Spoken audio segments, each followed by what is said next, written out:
भावना, आप मुझे ये बताइए अपने पॉइंट ऑफ व्यू से कि जो जेंजी कपल्स हैं वो जो ट्रस्ट जो उनका है एक दूसरे में वो किस तरह से रीबिल्ड करें, वो लॉन्ग टर्म लव और लॉन्ग टर्म रिलेशनशिप में फेथ को फिर से कैसे रिकिंडल करें? What do you think? देखो, मैं हमेशा से एक ही बात बोलती हूँ कि सेल्फ अवेयरनेस हम सबके लिए ज़रूरी है, वो चाहे जेनजी हो, मिलेनियल्स हो, जेनेक्स हो, कोई भी हो। तो अगेन मैं बोलूँगी, जेनजी को सबसे पहले अपने खुद के पैटर्न्स को नोट करने की ज़रूरत है। और आपके जो चाइल्डहुड के ट्रॉमास हैं, या अगर ट्रॉमा नहीं, कोई एक्सपीरियंस भी है जिसकी वजह से आपने कोई चीज़ ऐसी मान ली है कि अगर मेरे पेरेंट्स या मैंने किसी और के संग ऐसा होते हुए देखा है तो मैं नहीं चाहूँगा कि मेरे संग हो। तो ज़रूरी नहीं है कि जो चीज़ आपने किसी और के संग होते हुए देखी है वो आपके संग भी होगी। वो उनका अपना तरीका था रिश्तों को निभाने का, आपका अपना अलग से तरीका है। तो अपने पैटर्न्स को नोट करिए, अगर आपको लगता है कि आप अपने पैटर्न्स में कहीं कुछ चेंजेस कर सकते हैं जिसकी वजह से आपके रिलेशनशिप इम्प्रूव हो जाएं। जो गलतियां आपके पेरेंट्स ने करी हैं, जो आपने देखी हैं होते हुए, तो उनको नेगेटिवली ना लेके उनको पॉजिटिवली लीजिए, उन्हें करेक्ट करिए and set an example to the next generation.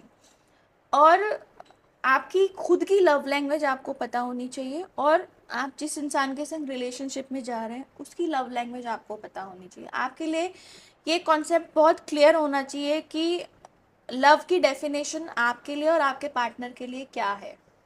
Society ने जो लव की डेफिनेशन दे रखी है उसको असाइड कर दीजिए, उसको बिल्कुल भी कंसीडर मत करिए, क्योंकि आज के टाइम में लव, रिलेशनशिप, इन सब चीज़ों का मतलब बहुत बदल गया है। पहले सब्जेक्टिव टर्म्स है। पहले के टाइम में रिलेशनशिप का मतलब होता था दो लोगों का साथ में रहना, बच्चे पैदा करना, अपनी फैमिली को आगे बढ़ाना, उनको नाम देना, दैट्स ऑल, यही होता था मोटिव। लेकिन आज के टाइम में रिलेशनशिप्स का जो मोटिव है, दोनों को क्या चाहिए, इमोशनल बॉन्डिंग चाहिए, उनको लॉन्ग टर्म रिलेशनशिप चाहिए, उनको कंट्रोल नहीं चाहिए, उनको स्पेस चाहिए, एक दूसरे पे ट्रस्ट चाहिए, सपोर्ट चाहिए एक दूसरे का, और दोनों के वैल्यूज़ एक दूसरे के लिए रिस्पेक्टेबल हो। ऐसा ना हो कि आप अपने पार्टनर की वैल्यूज़ को रिस्पेक्ट नहीं कर रहे हो या वो आपकी वैल्यूज़ को रिस्पेक्ट नहीं कर रहा है। तो किसी भी रिलेशनशिप में जाने से पहले आप ये मत देखिए कि कौन कितना अर्न करता है, किसकी फैमिली का बैकग्राउंड क्या है। आप जिस इंसान के संग रिलेशनशिप में जा रहे हैं उसकी पर्सनल वैल्यूज़ क्या है, उसके लाइफ गोल्स गोल्स क्या क्या हैं, है? और लाइफ गोल्स में भी प्रेजेंट गोल्स क्या है और फ्यूचर फ्यूचर गोल्स गोल्स क्या क्या है, है? शॉर्ट टर्म गोल्स क्या है, long long term term goals goals क्या क्या है, है? वो डिफाइन होने चाहिए। और आपकी जो फाइनेंशियल प्लानिंग है म्यूचुअल होनी चाहिए। फाइनेंशियल प्लानिंग तो इनफैक्ट बहुत जरूरी है। हाँ, और ऐसा ना हो कि अगर हस्बैंड वाइफ में से कोई एक ज़्यादा अर्न कर रहा है और एक कम अर्न कर रहा है तो बाद में जाके क्लैशेस हो रहे हैं कि तुमने कम दिया है तो मैं ज़्यादा क्यों दूँ। जैसा हमने पिछली बार डिसाइड किया था कि रिलेशनशिप इज़ नेवर 50-50, तो यहाँ पे अर्निंग भी 50-50 नहीं हो सकती। आप दोनों की एफिशिएंसी, आपकी एकेडमिक्स के हिसाब से दोनों के सैलरी में भी कहीं ना कहीं डिफरेंस तो होगा ही। हो सकता है वाइफ जॉब में हो, हस्बैंड बिजनेस में हो, तो बिजनेस वालों की सैलरी तो डिसाइड होती नहीं है, कभी प्रॉफिट है तो कभी कभी लॉस लॉस भी है। है। तो ये सब चीज़ें आपको म्यूचुअली प्लान करके चलनी पड़ेंगी। अभी मैंने रिसेंटली एक व्हाट्सएप ग्रुप में एक केस आया था, अच्छा मुझे एक एग्जांपल याद आया, उस एक छोटा सा वीडियो था वहाँ पे। तो जिस इंसान ने वो वीडियो शेयर किया, उसने वो वीडियो शेयर करने के बाद नीचे एक कैप्शन डाला था कि इसकी वजह से आज के टाइम में रिलेशनशिप्स फेल हो रहे हैं। और उस वीडियो में एक्चुअली क्या था कि एक हस्बैंड ऑफिस से आता है, वो अपनी वाइफ से बोलता है कि इस बार मेरे पैसे थोड़े खर्च ज़्यादा हो गए हैं तो कार की ईएमआई तुम दे दो। तो वाइफ उसको बोलती है मैं क्यों दूँ, अगर सारे खर्चे मुझे उठाने हैं तो मैंने तुमसे शादी क्यों की है। तो वहाँ पे वाइफ ने उसको ये गलत जवाब दिया। पहली बात तो ये कि वाइफ ऑलरेडी जॉब में थी, ऐसा नहीं था कि वो हाउस वाइफ है और हस्बैंड ने आके एकदम से उस पर थोप दिया हो कि नहीं तुम जाके अब कमा के लाओ। वो ऑलरेडी अर्न कर रही थी और घर के बाकी सारे खर्चे आदमी उठा रहा था। और उस औरत का घर की जो हाउस होल्ड चोर्स थे उनमें कोई प्रोमिनेंट रोल नहीं था। वो घर के काम नहीं करती थी, मेड वगैरह सब लगी हुई थी। तो आप अर्न कर रहे हो, वो आप सपोर्ट नहीं कर रहे हो, आप घर में कोई कंट्रीब्यूट सपोर्ट नहीं नहीं कर कर रहे रहे हो। हो। तो अगर आपको कभी कभी थोड़ा सा कंट्रीब्यूट करना पड़ रहा है तो कर उसमें, दीजिए, हाँ आपको करना चाहिए, एटीट्यूड मत दिखाइए, डोंट करना ब्लेम इट ऑन द चाहिए। मैन। तो हाँ, वहीं उस आदमी ने फिर उसको ना सारे खर्चे गिनाए कि तुम ये बताओ तुम करती क्या हो। वेरी गुड, तुम जो बहुत अच्छा बात किया। मुझसे बोल रही हो कि अगर मुझे खर्चे उठाने हैं तो मैंने तुमसे शादी क्यों की, तो मैंने तुमसे शादी क्यों की? अगर मुझे सारे काम मेड से ही कराने हैं, खाना कुक से बनवाना है, सब कुछ मुझे बाहर से कराना है, पैसे मेरे को कमा के लाने हैं, तो तुम्हारी क्या जरूरत है? इतना तो मैं अर्न कर लेता हूँ कि मैं बाहर जाके 4-5 फ्रेंड्स विद बेनिफिट्स वाले रिलेशनशिप्स भी रख सकता हूँ। व्हाट वाज हर और रिस्पॉन्स? हाँ, और मेरे ऊपर फिर कोई कंट्रोल भी नहीं होगा, लायबिलिटी भी नहीं होगी, मुझे किसी को आंसर नहीं करना पड़ेगा। एक्चुअली वो अपनी जगह पे सही था। तो ये सब चीजें ना पहले से ही डिसाइडेड होनी चाहिए। ये चीजें जो फीमेल्स एम्पावर होके फिर माइंडसेट अपना रिजिड रखेंगी, हाँ, फिर वो बूमर वाले हाँ, माइंडसेट के ऊपर देखो जाएंगी, अगर आप that is equality wrong, equality that के इज लिए लड़ रॉन्ग। रहे हो तो या इक्वालिटी आपको रिस्पॉन्सिबिलिटी में भी प्रोग्रेसिव लेनी बनिए, पड़ेगी। थिंकिंग में बनिए ना, फिर इक्वालिटी प्रिविलेज लिटरली करे ना। में प्रिविलेज में इक्वालिटी चाहिए, रिस्पॉन्सिबिलिटी में नहीं इक्वालिटी नहीं चाहिए, चाहिए, ऐसा नहीं चलेगा। दिस इज नॉट ये तो अ फिर राइट पार्शियलिटी हो बिहेवियर, गई, ये तो गलत हो गया। दिस इज हाँ, इमेच्योर, मतलब फिर, सेल्फिशनेस। हाँ, ये तो फिर वही बात हो गई ना कि हम कमजोर हैं, हमें सिर्फ प्रिविलेज चाहिए। अगर आप अपने आप को स्ट्रांग बोल रहे हो, आपको इक्वालिटी चाहिए, शो इट ऑल्सो नो। हाँ then do it no, liability लो ना फिर।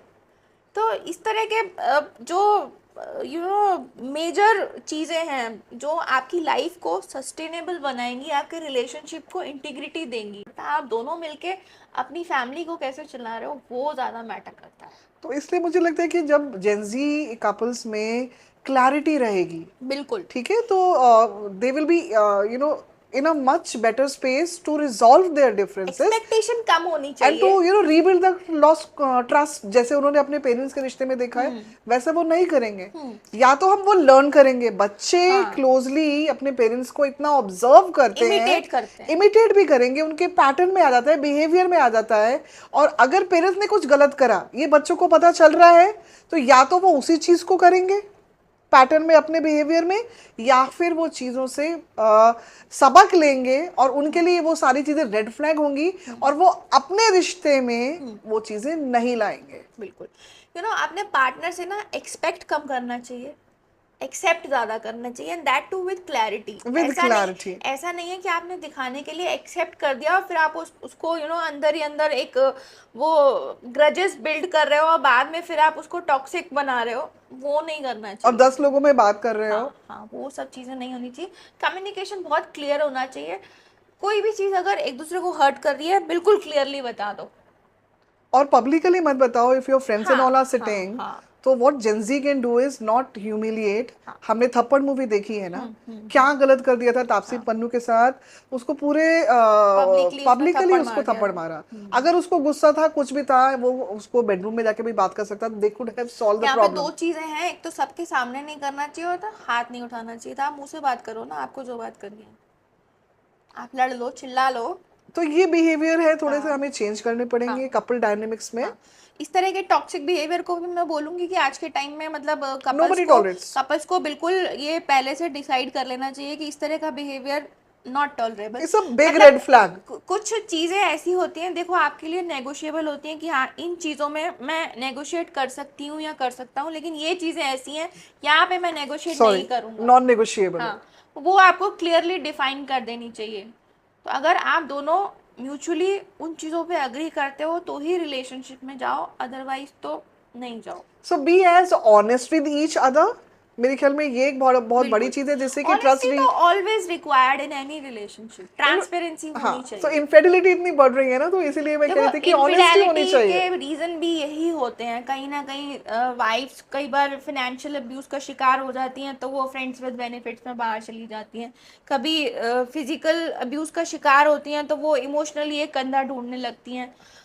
और इमोशनली डिस्कनेक्ट हो हाँ, जाती हैं। अगर दोनों के बीच में कहीं कोई इमोशनल डिस्कनेक्शन है, या फिर ये कह लीजिए कि वाइफ्स अगर किसी बात से नाराज होके फिजिकल इंटीमेसी में अपने हस्बैंड को सेटिस्फाई नहीं कर पा रही हैं तो हस्बैंड बाहर रास्ता ढूंढ लेते हैं। तो रीज़न भी तो यही सब चीज़ें हैं। अगर ये सब चीज़ें पहले से ही क्लियर होंगी तो और क्यों क्यों होगा? क्लियर होंगी, डिफाइंड हाँ, होंगी, तो हाँ, ट्रस्ट रहेगा ना फिर हाँ, एक दूसरे में। हाँ, फिर उनको फिगर आउट नहीं करना पड़ेगा। बिल्कुल। मतलब बाद में जाके आप किसी रिलेशनशिप में जाके उसमें आप झेल रहे हो और बाद में फिर आप कंप्लेंट कर रहे हो, तो इट्स बेटर पहले से ही क्लियर कर दो। चाहे कितना भी डिले लगे आपको हाँ, उस हाँ, रिलेशनशिप को हाँ, हाँ। अब जैसे एक लेवल पे पहुंचाने के लिए। फैमिली प्लानिंग के टाइम पे भी बच्चे, जैसे बोल रहे हैं सब कि आजकल की लड़कियों को बच्चे पैदा नहीं करने हैं कि हमारा फिगर खराब हो जाएगा या ये हो ये जाएगा, तो वो हमारे टाइम में भी था। Any any reason. तो ये सब चीज़ें भी पहले से डिसाइडेड होनी चाहिए, दोनों को पहले से ही इस बारे में बात कर लेनी चाहिए। अब जैसे मैंने आज ही ये न्यूज़ पढ़ी, जॉन इब्राहिम और उसकी वाइफ, उन दोनों ने म्यूचुअली डिसाइड किया हुआ है कि हमें बच्चे नहीं चाहिए। उन और नीचे कैप्शन में यही लिखा हुआ था कि हमें बच्चे नहीं चाहिए, और बच्चे इसलिए नहीं चाहिए क्योंकि सोसाइटी को चाहिए, हमें जब बच्चा चाहिए होगा तब हम सोचेंगे। What's wrong in it? हाँ, तो ये म्यूचुअली डिसाइड होना चाहिए, और उस चीज में भी आपको किसी से इन्फ्लुएंस नहीं होना इट्स अ चाहिए कपल्स डिसीजन। कि रिलेटिव्स पीछे पड़े हुए हैं कि बच्चा पैदा क्यों नहीं कर रहे हो, कि सोसाइटी वाले कह रहे पहले हैं तो कि औरत में शादी कर कोई लो, शादी प्रॉब्लम कर लो, होगी, शादी कर लो, फिर बच्चा कर लो, हाँ, बच्चा कर लो, बच्चा कर लो। कि कोई मेडिकल अच्छा इशू एक ही होगा। बच्चा है, एक ही बच्चा है, ये भी तो करते हैं। हाँ, तो society will never only stop. बच्चा ही नहीं, आपको जो करना अपने लिए करो, ये इसलिए मत Society will करो। never stop pointing fingers at you. You stop taking care of the society and you stop thinking and bothering about जिस society. दिन आप सुनना बंद कर दोगे वो बोलना बंद बंद कर कर देंगे। देंगे। Don't कोई सुनने वाला ही नहीं होगा तो बोलेंगे बिल्कुल किस लिए? वो बिल्कुल। 4 लोग फिर अपने अपने घर में जाके टीवी देखेंगे।